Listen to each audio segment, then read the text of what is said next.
नबी करीम सल्लल्लाहु अलैहि वसल्लम ने अली शेर खुदा से फरमाया मस्जिद में पहुंचो। आप मस्जिद में पहुंचे, मस्जिद नबवी शरीफ में।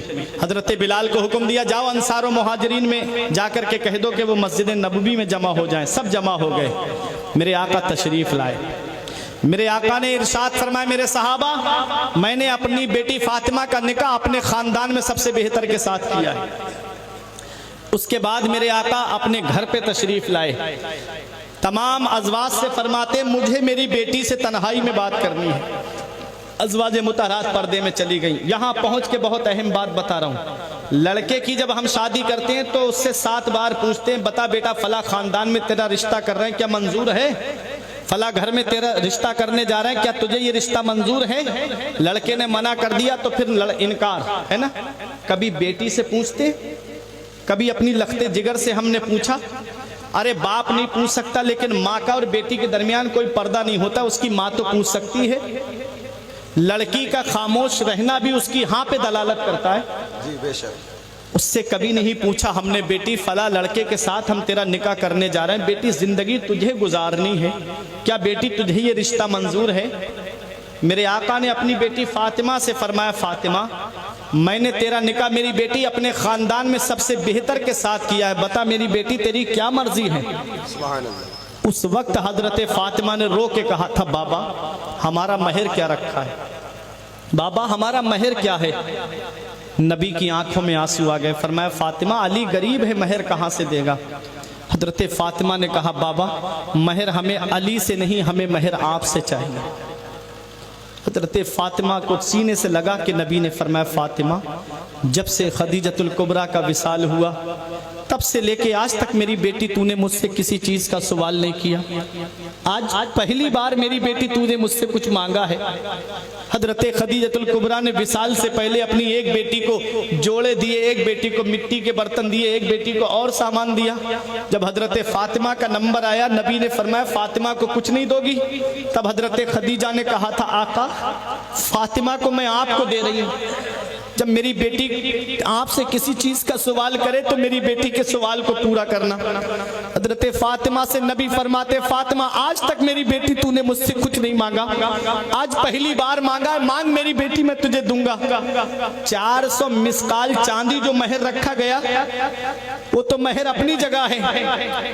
एक जगह आया है कि हजरत फातिमा कहती है, बाबा आज मैं आपसे सोने चांदी का सवाल नहीं करूंगी, आज मैं आपसे सीमो जर का सवाल नहीं करूंगी। मेरे बाबा आज मुझे कोई सोने चांदी नहीं चाहिए।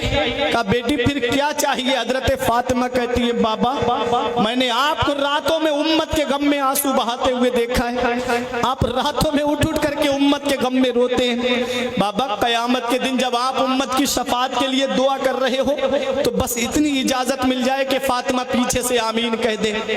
अल्लाहु अकबर। ये हजरत फातिमा तो ज़हरा है। मेरे आका ने फरमाया, फातिमा तूने बहुत बड़ी चीज मांग ली। जिब्राइल अलैहिस्सलाम को रब ने भेजा, जा मेरे महबूब से कह दे कि बेटियां दरवाजे से खाली हाथ नहीं लौटाई जाती, बेटियां दरवाजे से खाली हाथ नहीं लौटाई जाती।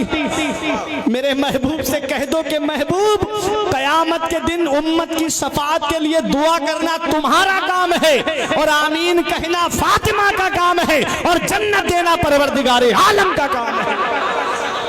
वो हजरत फातिमा तो ज़हरा है। मेरा ईमान पुकार के कहता है, खूने खैरुर रसूल से है जिनका खमीर, उनकी बेलौस तीनत पे लाखों सलाम। सैयदा जाहिदा तैयबा ताहिरा जाने अहमद की राहत पे लाखों सलाम। वो हजरत फातिमा तो ज़हरा है। मदीने वाले मुस्तफ़ा सल्लल्लाहु अलैहि वसल्लम ने जब अपनी बेटी फातिमा को रुखसत किया, अब आप बहुत गौर से मेरा पैगाम सुनिएगा। आज अगर हर बाप अपनी बेटी को ये पैगाम दे दे, ये नसीहत दे दे, तो आज कोर्ट कचहरियों के चक्कर खत्म हो जाए, आज जो घरेलू झगड़े होते हैं वो झगड़े भी खत्म हो जाए। नबी ने अपनी बेटी फातिमा को जब रुखसत किया तो नबी ने इरशाद फरमाया, ऐ मेरी बेटी फातिमा आज तुम मेरे घर से रुखसत होके जा रही हो। ऐ मेरी बेटी फातिमा कल जब तेरी और मेरी मुलाकात हो तो मेरी बेटी मुझसे कयामत में इस हाल में मिलना कि तेरा शौहर अली तुझसे राजी हो। अपने शौहर की फर्मा बरदारी करते रहना, अपने अली की फर्मा बरदारी खरीदारी करते रहना। मेरे आका ने क्या मकाम दिया है औरतों को, जब वो बेटी होती है तो माँ बाप के लिए जन्नत का जरिया होती है, और जब उसकी शादी हो जाती है, जैसे ही कदम घर से बाहर निकलता है उसका, अपने माँ बाप को जन्नती बना के जाती है बेटी। जब शौहर के घर में पहुंचती है तो वो शौहर के लिए खैर और बरकत का जरिया हो जाती है, और जब ये माँ बन जाती है तो अल्लाह ने इसके कदमों के नीचे जन्नत को रख दिया। क्या मकाम दे दिया नबी ने एक औरत को, क्या इज्जत दे दी नबी ने एक औरत को। मदीने वाले मुस्तफा फरमाते हैं, अगर दुनिया में अल्लाह के अलावा किसी के लिए सजदा करने का हुक्म होता, जायज होता, तो मैं औरतों को हुक्म देता कि वो अपने शौहरों को सजदा करे। कितना बड़ा मकाम है शौहर का, कितनी बड़ी अजमत है शौहर की, ये तो पता तब चलता है जब शौहर का साया सर से उठ जाता है। फिर देखो बेचारी घर में बैठी रहती है, आंखों में आंसू लेकर के ईद के मौके पे इंतजार करती, काश कोई मेरे बच्चों के लिए नए कपड़े ला करके दे देता, काश कोई मेरे बच्चों के लिए खाने पीने का सामान पहुंचा देता। जब तक शौहर जिंदा होता है वो मेहनत करे लेकिन अपने बच्चों के लिए कमा के लाता है, वो मजदूरी करे लेकिन अपने बच्चों के लिए कमा करके लाता है। शौहर अल्लाह की बहुत बड़ी नेमत है मेरी माँ और बहनों, ये हयात हैं तो इनकी खिदमत कर लो। जिस दिन ये साए सर से उड़ जाते हैं उस दिन कोई मोहब्बत की निगाह से देखने वाला नहीं होता। मैके और ससुराल में चंद दिन मोहब्बत दिखाई जाती है, फिर उसके लिए वही कुसुम पुरसी का आलम होता है। इसलिए शौहर हयात हैं तो उनकी खिदमत करो। नबी ने अपनी बेटी से फरमाया, मेरी बेटी फातिमा